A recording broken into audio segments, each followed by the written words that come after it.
Greetings, world! This is Jason from Ishibashi Music Shibuya in Tokyo. And I'm sitting here with a very, very, very cool gentleman.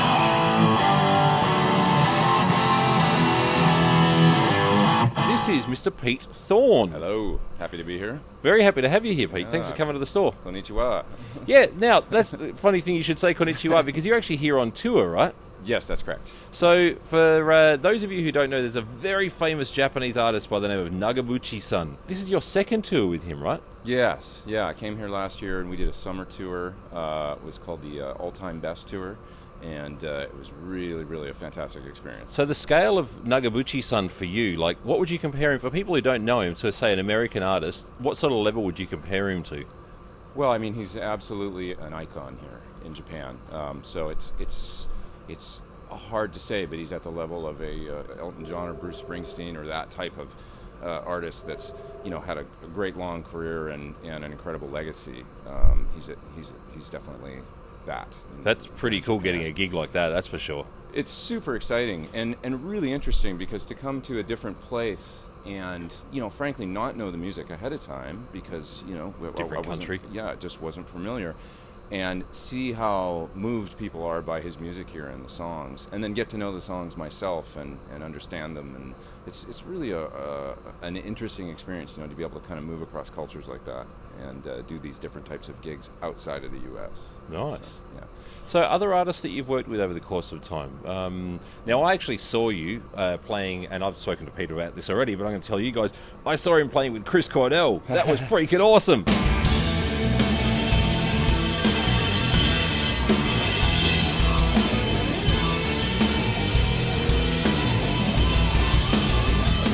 I think it was 2009. You guys were opening up for Linkin Park on that tour. Yeah, 2009. That's right. Yeah. We did 2 or 3 weeks in Australia. We did a few of our own shows, and also opened for Linkin Park for a couple of weeks. It was a lot of fun. Yeah. Love Australia. So you guys played 2 nights in Melbourne at Rod Laver Arena, and I was there for both gigs. Cool. And so I intentionally made sure that I got in and I saw you guys, because, man, Chris Cornell, I mean, wow.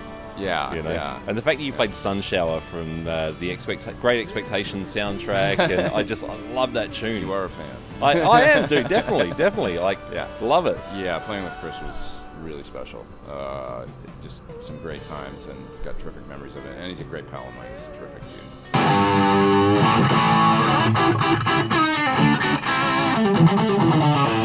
dude. So other artists that you've worked with over the years, Melissa Etheridge? Yeah, I was with Melissa for a few years, touring with her. That was really, really fun.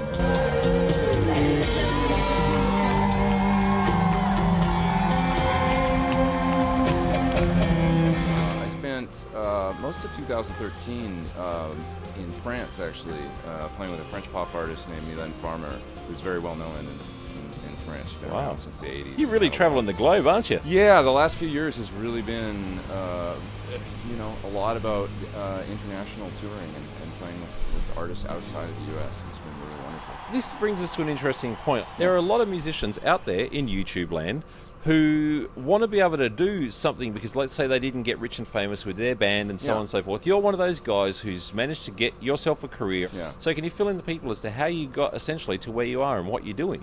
Well, I came to Los Angeles in 1990 and attended Musicians Institute. And after a year program there, I remember going to their musicians referral service, which they had there at the time, and saying, have you guys got any gigs or anybody that's looking for a guitar player? And they said, there's this fella named Frank Symes, and it's kind of interesting. It's a bit of tie-in with Japan here. Frank was playing with Don Henley, and he'd also toured with Stevie Nicks and all kinds of people, and he was putting his own band together. I met him. He was interested in working with me, and that kind of introduced me to a whole group of musicians in Los Angeles that essentially does what I do now. Cool. Studio work and touring, kind of as a sideman. In the United States, we say throwing 100 things at the wall and seeing what sticks. Yep. Especially in today's world, it's like you've got to, maybe teach lessons, play gigs, do instructional stuff, tour, maybe put out your own music. I mean, if you do all that and kind of try and be very diverse, I think you can have a career. So anyway, back to 1990, I got out of Musicians Institute, got in this band with Frank, and we worked for quite a few years on a band called Surreal McCoys. And Frank was born in Japan, actually.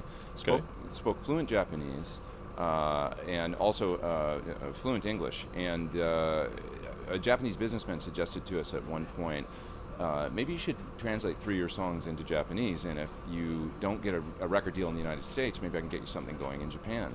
So it was kind of interesting because it was like, a bunch of American people essentially, and here we were with 3 songs in Japanese. And so we ended up getting a deal with Sony in 1996, I believe this was, in Japan, and made a record for the Japanese and Southeast Asian market. So see if you can find that out there. It's called Surreal McCoys. Real McCoys, okay. The Surreal McCoys, yeah. Very strange. Surreal McCoys. Yeah, very strange album cover, and it was a really cool project that was my first sort of foray into being a professional musician when I got that Japanese record deal. Very cool. And then I was off and running, and I haven't really worked a regular job since. See, that's the thing a lot of people miss is the sideman gig has launched so many careers. Like Jimi Hendrix was a sideman. Yeah, Jimmy Page was a sideman. When we think about people like Kenny Aronoff, drummer, definitely, these are household names. I mean, Steve Vai, exactly. He was Zappa's sideman. Zappa, and then David Lee Roth, and Whitesnake, and then he went on to just use those gigs to kind of, not use them, but I mean, like it ups your stature, and then of course it does. Yeah, put you into a different category and give you a career of your own, where you just take off and make your own music. So exactly. Steve's actually a great example. I mean, even back when he was playing with Zappa and David Lee Roth and whatnot, he was putting out his own music then. Of course he was. Solo albums. Flexible and Flexible Leftovers. And so he was really kind of like a groundbreaking guy when it came to this sort of thing, I think. So, I mean, even Joe Satriani, right? He was playing with Mick Jagger for a minute. I don't know if you remember that. Yeah, definitely. 87, I think that was.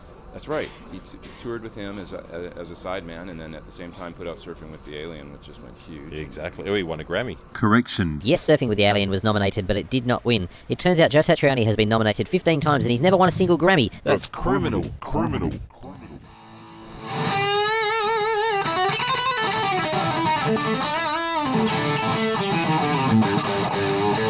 Speaking of famous sidemen, you were playing a Steve Stevens Knaggs guitar. What's the story with your relationship with Steve? I mean, he is one of the great sidemen, after all. He absolutely is. And I saw him for the first time maybe 85, I want to say. Wow. And I was a kid, going to a Billy Idol show, and he was a force to be reckoned with back then. He was amazing. He's just an incredible guy and a really incredible artist, wonderful guitar player, with I want to say a really unique set of influences that not a lot of people might realize that he has, all the way from flamenco guitarists to he's really into Steve Howe from Yes. He's really into some progressive music like that, and then of course he's got his aggressive rock side too. So he's a fascinating guitar player, and he's a good friend. We've actually done some gigs together. Sometimes we'll put a band together and go play at the NAMM show and stuff like that, and do some of his favorite songs. Everything from like Robin Trower to some AC/DC to King Crimson. We've played. And wow. All kinds of crazy stuff. Yeah, and that's just really fun. Like what a dream and an honor for me to play with a guy like that I've been watching, for the better part of 30 years since I was a kid. Definitely. And Atomic Playboys is still one of my favorite albums. He's really interesting. I mean, diverse. And he made the transition from the 80s to the 90s and the 2000s very gracefully, but moving from Idol through to doing more aggressive kind of rock stuff, and then putting out his flamenco album and Memory Crash, which was an incredible solo album he put out in 2008 that for me was really a big influence on my Guitar Nerd album, my solo album. Yep.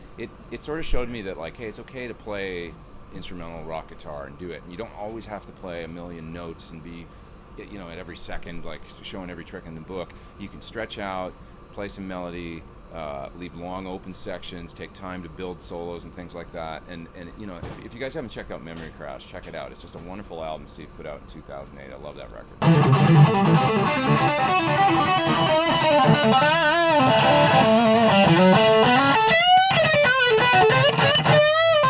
How did that bring you to having this guitar?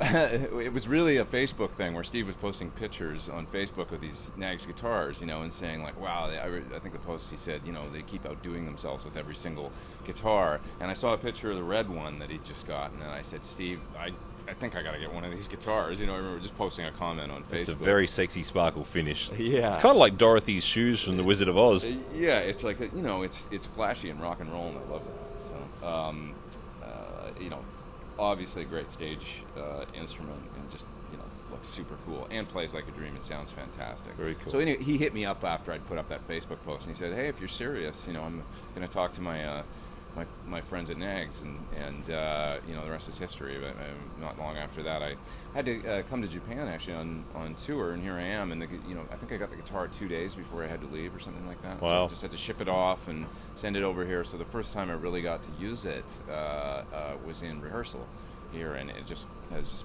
been working out terrific. So as you were saying, I have to play in the course of a show and whatnot. I have to use many different guitars and whatnot to cover all these different tones and whatnot, but this guitar has come in really, really handy. So I guess this is your rock beast? Yeah, I'm kind of using it for the the real aggressive, straight up rock, flashy numbers. Nice. Yeah, So this is your shred guitar for this tour, is it? To some degree, yeah, I would say so. I don't know if I'm doing a ton of shredding, but it's definitely my rock and roll machine, I would say. When you were first introduced to Knaggs, that was just from seeing Steve playing it and having him on the Facebook? Yeah, that's correct. Yeah, it would be through Steve, when he put out the first edition of this guitar, the Steve Stevens 1 model, I believe. Yep. And, We've got one sitting just behind you over there, too. One over there. Very, very similar guitar. I think it's a little bit different in its dimensions and whatnot, right? The body's a bit thicker on this one, and the inlays are a bit different. So nice, obvious inlays, but kind of out of the way. That's pretty cool. Very cool, and I believe this one comes in white and this red sparkle color. Yeah, oh man, for me, red all the way. My double neck's red too. I love red. I'm crazy about it. It's really cool.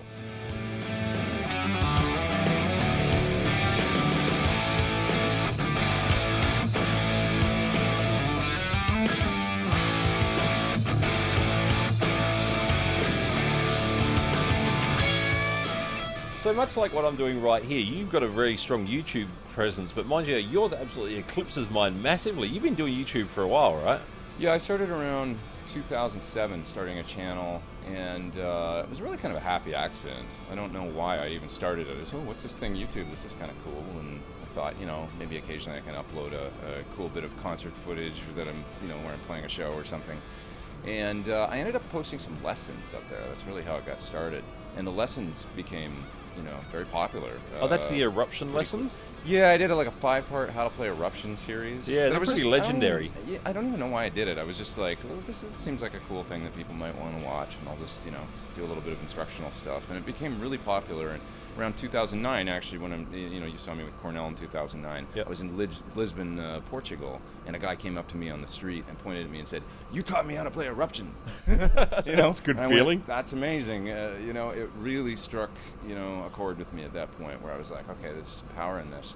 And also I started doing these demonstrations of equipment, pedals and amplifiers and things like that. And that really took off. People seemed really interested in that. My goal was just to play like really simply and record the sound really well. Yep. More than sort of do fancy video production. It was about clear, concise explanation and good recorded sound so people could really hear. Because I figured, let's say you've got an amplifier that's maybe sort of a boutique type amplifier or something. Mm-hmm. They're not going to be in every music store, all over the place. And maybe there's a guy in, some far-flung country somewhere, or even in, Boise, Idaho or something, and they don't have like a boutique music store there necessarily where they can try this piece of gear so we can out. hear it online from you. Yeah, I thought it'd be cool. a very powerful way to kind of get the word out about, and it's just kind of taken off. And so you've had a lot of views now, right? Yeah, I think it's over 8 million at this point, and That's about pretty 40,000 subscribers. So it just continues to grow, and it's just become a big part of what I do, and I actually really enjoy it. It's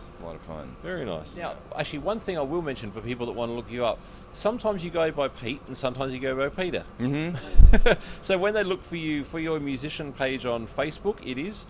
It's, I believe Guitar Nerd actually is my Facebook. Facebook.com/Guitar Nerd, because both Pete and Peter Thorne were taken for music pages. I think. Fair enough. And your website?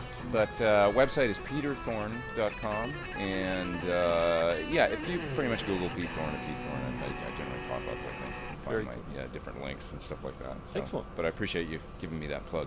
No problem at all. Yeah. And one last thing, of course. What do you think of our store here? I mean, this is the flagship store of our company. Unbelievable.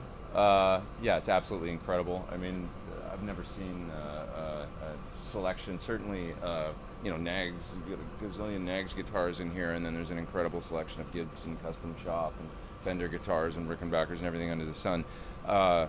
For those that haven't been to Japan, guitar artists out there, I don't quite know how to describe it. It's like a Disneyland for guitar players going to the guitar stores here. It's really unbelievable. Pedals, yeah, I mean, look at the watches behind it. They sell jewelry. The red monkey it's stuff. Like, yeah, over here. It's like, even watches, fancy watches. So you can get anything here. Incredible. And the service is second to none. They take such good care of you, and are notorious for being incredibly helpful and polite. So it's nice of you to say. Thank you very much. We certainly try. No question there. Yeah. All right. Well, folks, Peter Thorne, Jason from Ishibashi Music Shibuya in Tokyo. Rock on. Rock on. Thanks for having me.